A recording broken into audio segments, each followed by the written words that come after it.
Ladies and gentlemen, it's time for part 3 of Day 9 Daily number 449, where we learn to be a better gamer, and I wanted to show you beautiful archive viewers something that we got to see in break that didn't make the cut to one of the main screens until now. I do an amazing job of the Hut impersonation. I don't mean I sound like him, I look like him with that... yeah, sock puppet Day 9.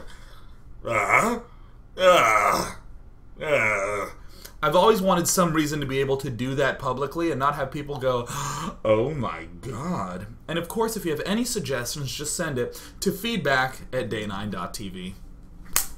Let's go ahead and hop back into this game. Bam! With good old WannabeCool and Mouse Sports Morrow. I will note that I talked a little bit about carriers. I'll also note as the emergency holy crap he has Void Rays and holy crap he has Broodlords and I'm not ready. The Void Ray is an excellent response.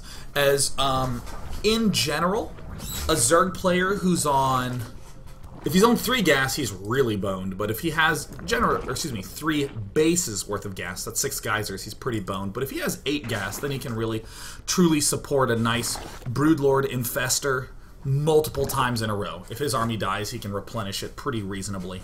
But again, Morrow with this brilliant decision, turning minerals into gas. Just like using some of that special pay-for resource in Icarium, you can just transform it however he wants. This just kind of... this theoretically stinks, but remember, we have plenty of minerals as the Protoss player. We largely want to be spending those minerals on is going to be Warp Prism with Zealot counterattacks. And that's just generally good play. And of course, picking off some temps, always good. In this position, I think this is where the 1A button comes to be the Zerg's worst enemy. It's so easy to be like, oh, got Broodlord Infester, time to go! But be passive, take bases, build drones, build lots of drones. See how it says 91 on that drone count? That's the correct number of drones to have. Close to 100 when you are going for Broodlord Infester.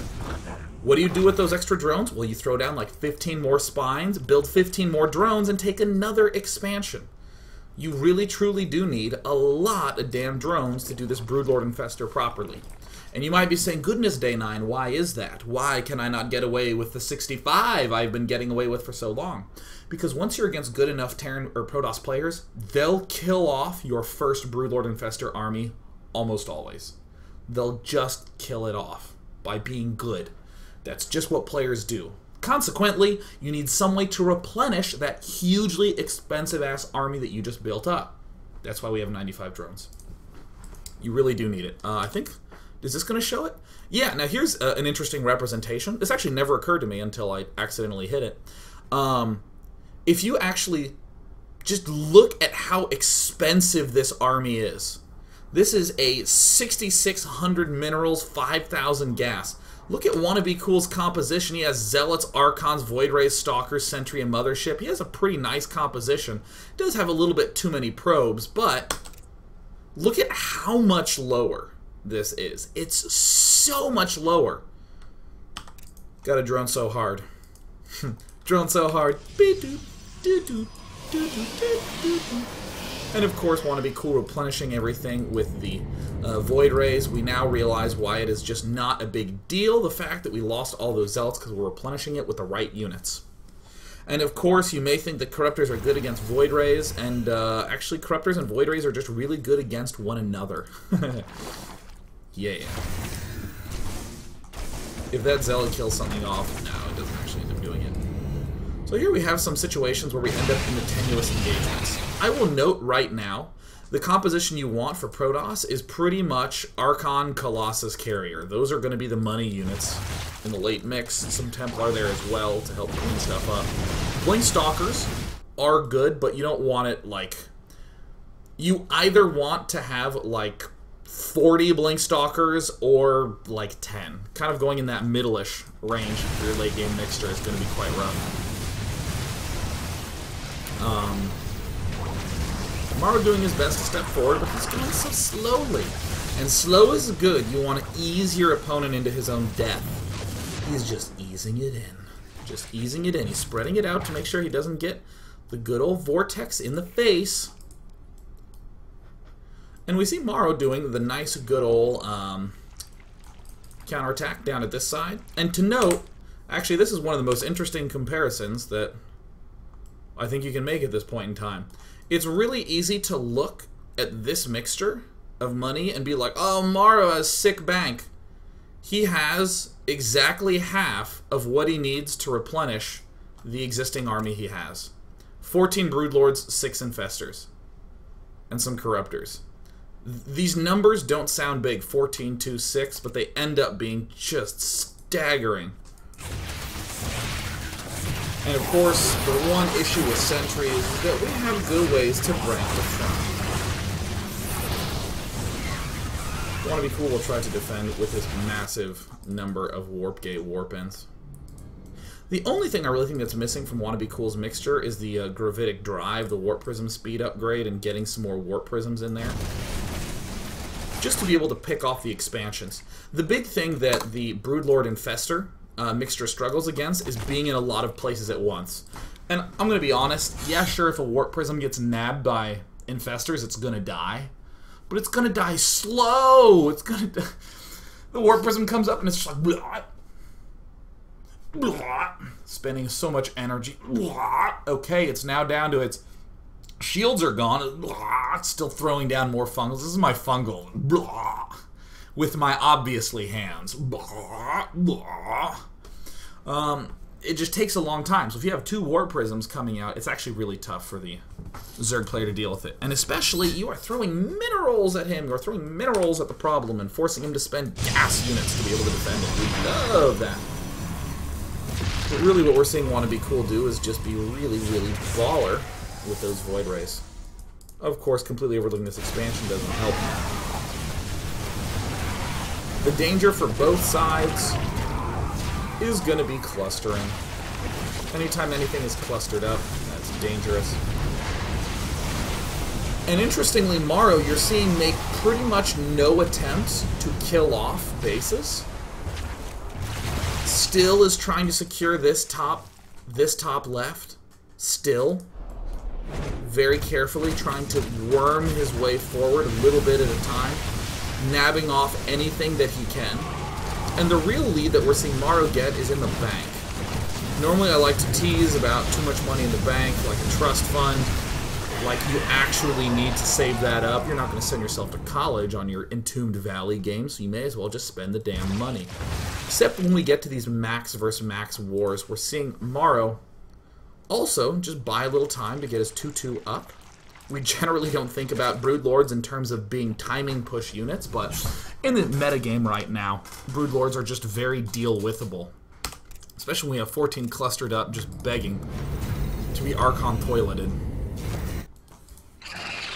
And even though we're seeing Wannabecool with 15 Void Rays, I just still... The Void Ray amount. Void Rays are just so easy to pick off with some really big fungals. I mean, you can spread them out and throw down like 3 Void Rays and leave the rest like in a big arc, but the instant they get clustered up, it's like so scary.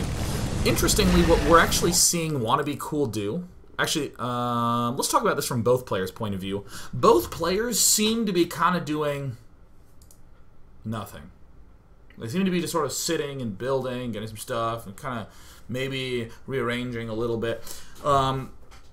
It's easiest to think of StarCraft 2 in terms of interactions that's happening on the screen, right? But never forget, the only question we ever really need to ask ourselves in mid and late game is, how are we taking more expansions and how are we controlling him from taking more himself? So, denying expos and taking expos. Denying expos and taking expos. Wannabecool is going for a Void Ray mixture so he can deny expos, run in, run out. Sure, in terms of direct interaction, they're pretty good against Corruptors and they're damn good against Broodlords, but in terms of their function for the expansions, they're picking them off. Why do we like the Mothership? We can do recalls in and out and do these sorts of weird little thingies. And really our goal in Wannabecool's position is probably going to be to conquer these bases. I think it's just a shame that Wannabecool let this expansion stay up so long as it looks like 2,000 gas total has been mined from it, but the minerals were never really the concern for Morrow there in the first place. Morrow, likewise, is trying to conquer his top left side, or his top side of the map, and he's just going to be snaking back and forth. And the big things that Morrow's trying to deny is this base and this base, because they're the closest ones. He will probably try to put pressure on this one if it gets taken as well.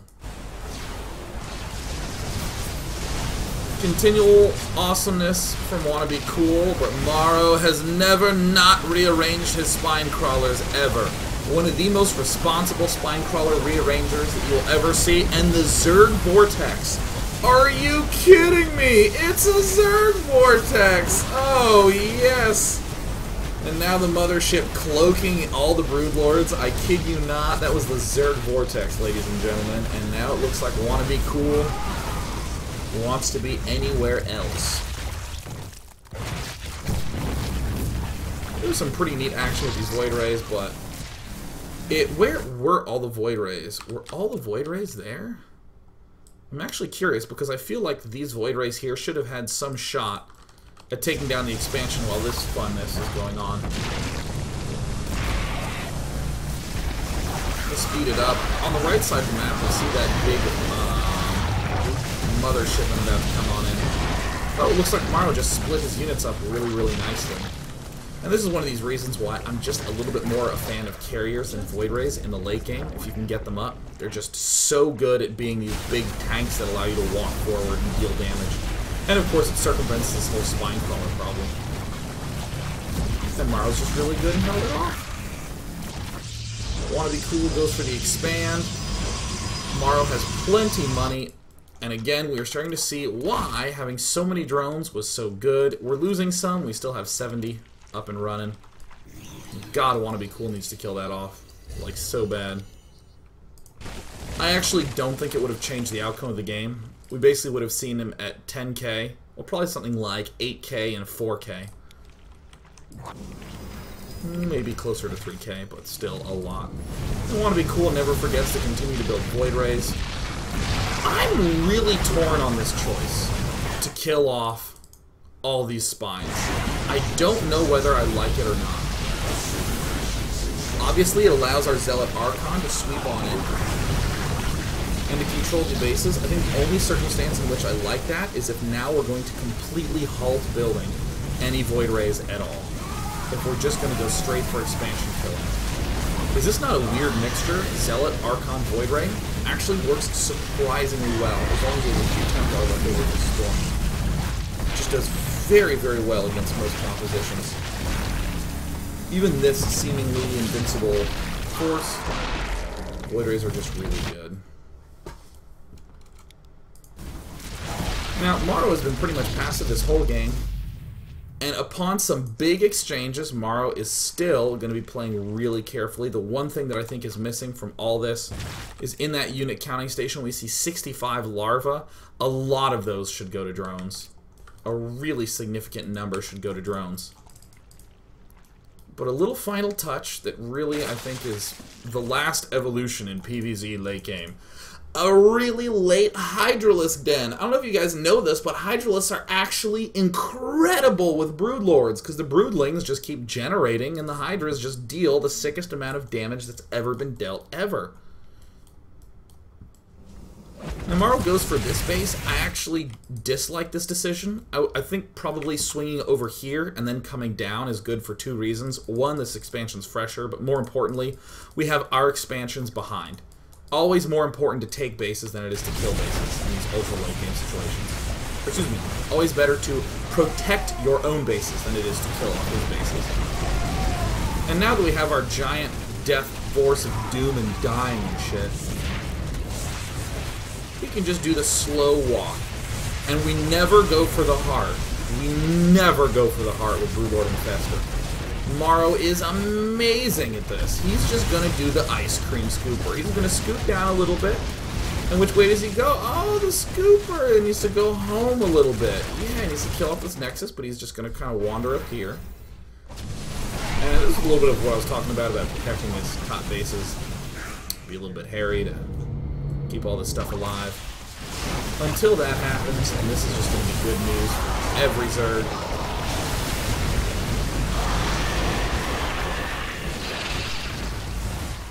But once we see Morrow pull back, see he's just slowly scooping his way forward.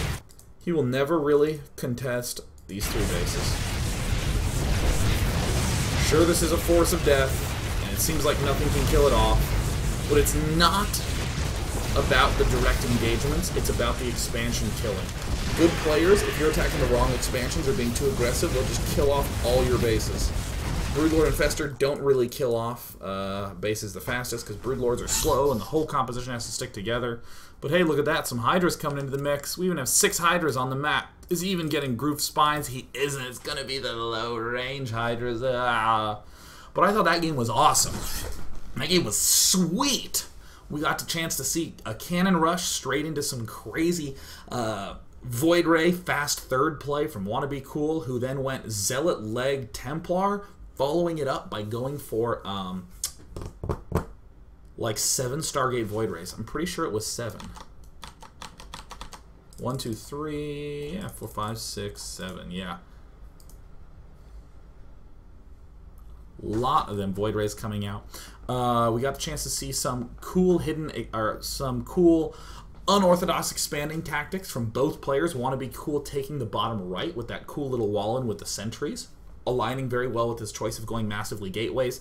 We got to see Morrow build kind of a hidden base, but the main goal of it was an attempt to get a free exchange of minerals spent on the expansion for the gas that we really need. And of course, we got to see some climactic vortexes from the Zerg. And that final transition, to the Void Rays, so clean. Morrow, by the same token, did an amazing defense at the start of the game, recognized that he had enough time to get the Infestors, largely because he dumped all that money into gas, all that energy into gas at the start of the game, once he was thrown behind by that cannon rush. And that really allowed him to get the transition to the Broodlord Infestor army started early and strong. So good. We're gonna take some questions. Questions gonna be taken from Markio's question grabber. Markio.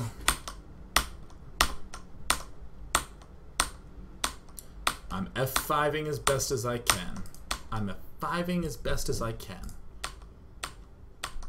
Come on, Marky. Ha!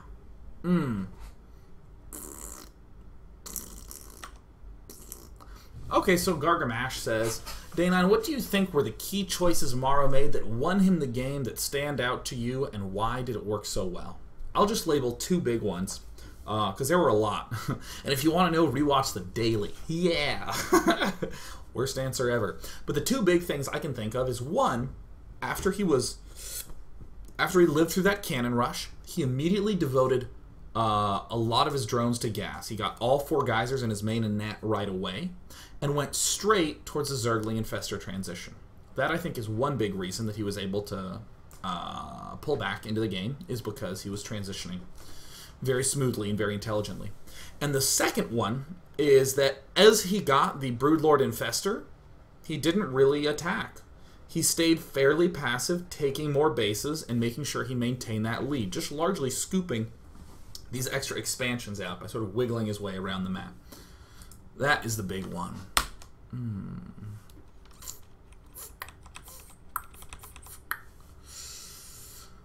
Okay, so here's a great question from Resistentialism. Day9, what are the requirements Protoss needs for the carrier transition? I mean, the biggest one is going to be time. So generally the way it looks when you're going carriers is it's something you do after you're maxed.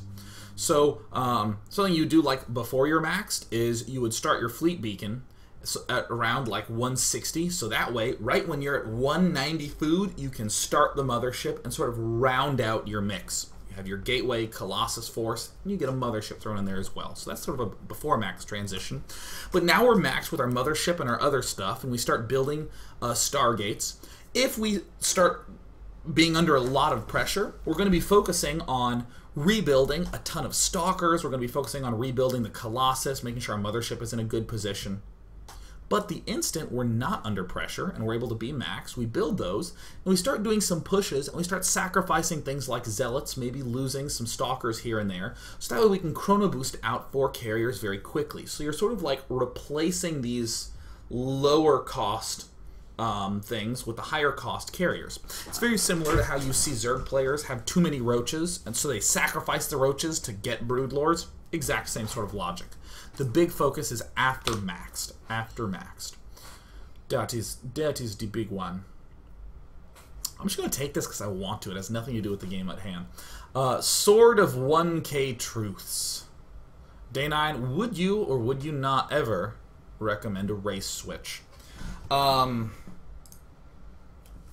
be very honest. My answer has nothing to do with whether you're going to get good or not. I am a firm believer that this game is played for fun. I play this game for fun. I like competing on the ladders. I even like having a whole bunch of losses in a row, so I feel frustrated and take that frustration as a motivation to come back the next day, figure out what I did wrong, and keep working. That's fun, man. And you know what else is fun? When you get DTs into a guy's base who's been shit-talking you. That's fun. It's fun stuff that happens there. And he has no turrets. Oh, aren't you embarrassed? What else is fun? What else do I love doing? I love when I know that I have just too many Marine Marauder for that Protoss player to handle. And I'm like kiting, and I'm going like kush, kush, kush, as my big fat Marauder bears turn impossibly fast to shoot the concussive shells. Oh my god, it feels so good. I love that. And if you're sitting there as a Zerg player and you see Marine King Prime kiting really well and you think, I want to kite too, then just go play Terran. I mean, here's the thing. If you lose a lot on the ladder, the Blizzard MMR is going to go, oh sweet, here's some easier people to play against. Don't worry about it, I got you covered. Here are the easy players, so that way you can now do that amazing Marine Marauder kiting and have your fun. Identify what's fun for you and just switch to that race if you want to do it. You'll probably naturally hit a time when you're like, you know what? I just don't think I want to be playing all 3 races. I think I actually want to focus on this one race for now and just listen to that. It's so easy to just be like, oh, but it's not good. I won't improve as quickly. I need to get better. You don't have to get better at StarCraft. Hell, if you're watching and you don't even play StarCraft, fucking cool, awesome, right? You're watching me probably because you want to watch the GSL and be able to appreciate their strategies more. Oh, now I know why that guy's getting Infestor earlier, because it's helping him with his transition to Infestor Broodlord. Cool. I'm still not playing. Yeah! Maybe you tune in to hear me talk about Gun Run logging into my computer. Maybe that's what tickles your fancy, to hear him figure out multiple ways to make a sock puppet talk. Maybe that is right, and that's fine. Have the fun, man. Have the fun. Rock out, have fun time, man. And if your strategies aren't working, just 4v4, man. They'll work there. They'll definitely work. I guarantee it.